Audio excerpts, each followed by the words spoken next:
But to see the growth over the years and then to see us then enter into different parts here of the Middle East, that's been amazing to see. And we're always so welcomed over here. The weather's fantastic, the food is great, the hospitality is second to none. The experience for exploring the mangrove, it's something is not only sport, it's like a part of meditation. If you're coming here, you can spot only the music of nature. Hello, welcome to Qatar 365 with me, Adil Halim. On this episode, we explore Qatar from a different perspective. The country has invested billions of dollars to bolster its tourism strategy with the goal of welcoming 6 million visitors by 2030. But first, Laila Humaira visited the Al Thakira mangrove forest to get up close and personal with the ecosystems that have fortified Qatar's shores for centuries. The long, winding streams of the Al Thakira mangrove forest isn't something you'd expect in a desert-like climate. But only an hour's drive north of Doha is this natural heritage that's as precious to Qatar as its coveted pearls. This is also where Mohammed El Azab found that combining kayaking and ecotourism is one of the best ways to educate tourists and residents about the mangroves. People who's going for kayaking, we start to teach them, to give them more information related to the ecology for this mangrove. We have a very smart plant here in this area, the mangrove. They are surviving in a very salt water, and in the same time, it's very important for the ecosystem here for Qatar. Aquasports runs kayak tours all year round. Other than tourists, the company also organizes school excursions and corporate trips so that people from all walks of life can learn more about the mangroves. We teach people more about the environment, about recycling. We do like a beach cleanup, especially with the schools, with the college. This mangrove is providing a very fresh air. The oxygen coming from these leaves is 5 times any plant in the land. Kayak tours are especially popular during the winter months. If you're lucky, you might even get a chance to spot migratory birds like flamingos. Sunrise or sunset, these kayaks allow participants to wander down the waterways of Al Thakira mangrove forest while also learning about the significance of these trees to Qatar's biodiversity. As luck would have it, we spotted a couple of flamingos. Usually in a bigger group, the shy pink-feathered birds are a treat to see in Qatar because they only come between December and March. Herons and other migratory birds have made the mangroves their sanctuary, adding to the sense of peace and tranquility of the area.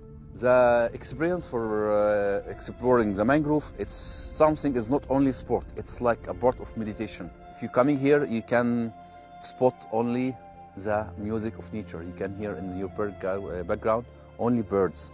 Going forward, it's Mohammed's ambition to plant 1 million mangrove trees along Qatar's shores with the aim of keeping the ecosystem alive for decades to come. In seeding season, we collect the seeds and give it to the students. They start to do replanting for this one to keep the environment safe. They offer a lot of biodiversity for wildlife here, for marine life, birds. And we us as human, we have a rule to keep this safe and sustainable. It's like a heritage we need to deliver for next generation.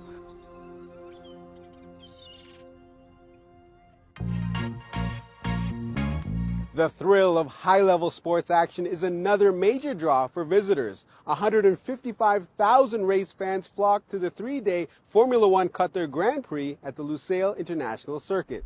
Many were there to see Lewis Hamilton, currently tied with Michael Schumacher for the most F1 world titles.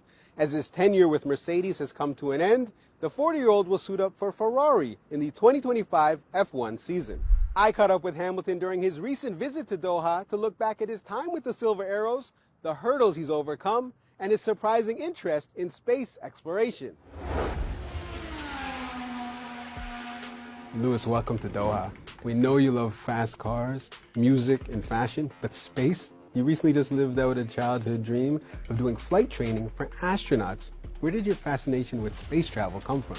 I just always remember looking up at, going into my back garden and look up into the sky and seeing the stars and just wondering what was out there. And it's something that I continue, like even today, I'm just fascinated by it. As a driver, you're used to having complete control at incredible speeds. I've heard you describe the F1 car as a fighter jet on wheels. Now that you actually flew a fighter jet, how does the G-force compare to what you're used to on a racetrack?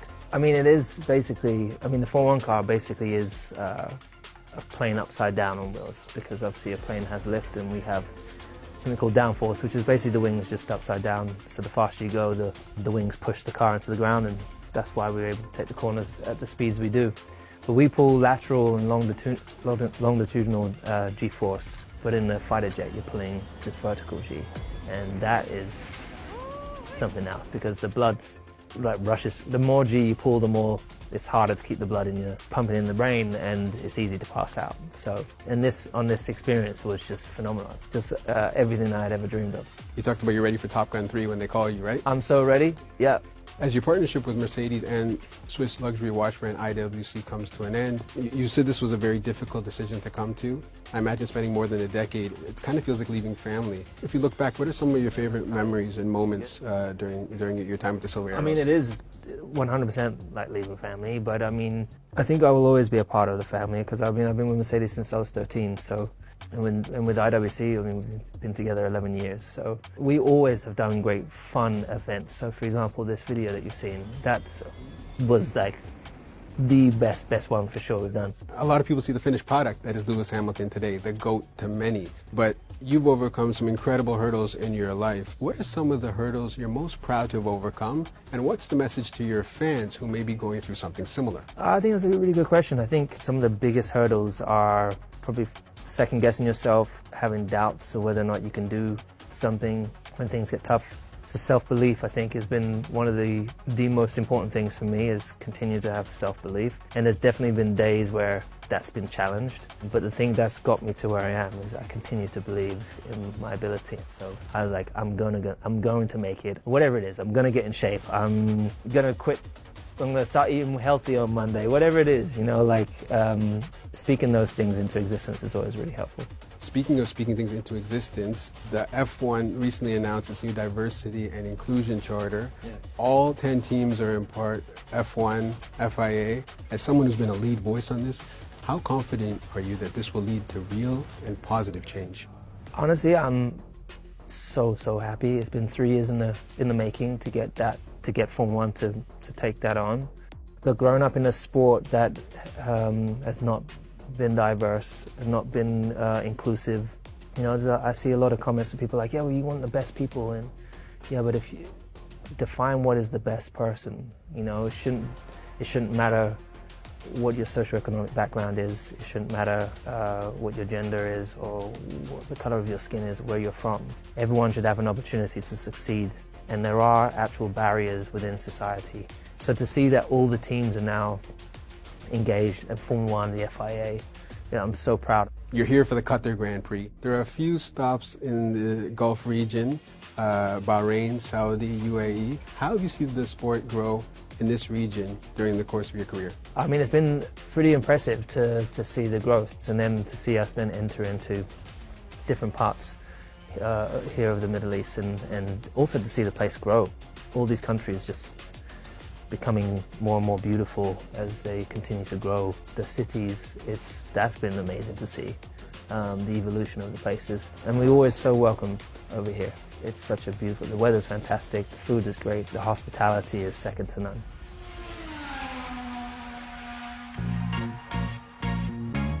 Qatar is not just a destination for its sporting events and beautiful ecosystems. Tourists also travel here for beauty of a different kind. Joanna Hughes explores why visitors at the Korean Medical Center in Lusail travel from far and wide in pursuit of the perfect complexion. Whether it's the hydrothermal baths of the Zula Wellness Resort or the sound baths in our habitats Rasa Brook, Qatar is establishing itself as a tourism destination with plenty of holistic health services on offer.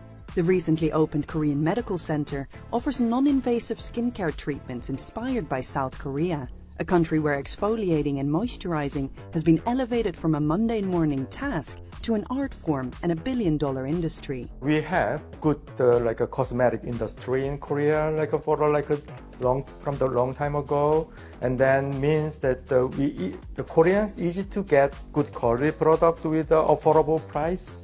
That means that even the young generation easy to get that product and use that product from early age. After something like after we get some like K-drama or K-movie something, and then that Korean beauty is get popular in the world. I'm at the Korean Medical Center to find out firsthand if Korean skincare lives up to the hype. KMC is the first of its kind Korean healthcare facility in the region, offering a wide variety of treatments for those in search of rejuvenation and what the center calls harmony of mind, body and soul. Now, clients come from Qatar and beyond, all hoping, like me, to walk out feeling a little fresher. And maybe a little more glowing. So the KMC, we are so proud. It's like a first Korean medical facility in the Middle East. So some of the customers, patients come from the UAE and Saudi Arabia and even Kazakhstan and Russia. So to meet us. The treatments I'm trying today are all about achieving so-called glass skin, a non-invasive Korean skincare trend that has gone viral around the world. So glass skin means they have a very clean and clear skin and glowing. So we have several steps to make that Korean glass skin.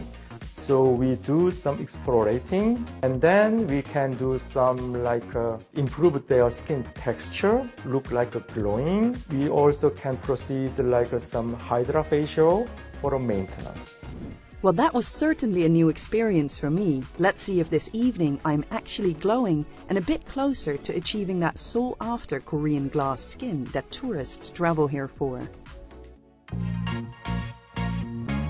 Whether in support of conservation efforts, adrenaline-pumping sports, or just a little beauty boost, the country is diversifying its offerings in an effort to hit that target of 6 million tourists by 2030.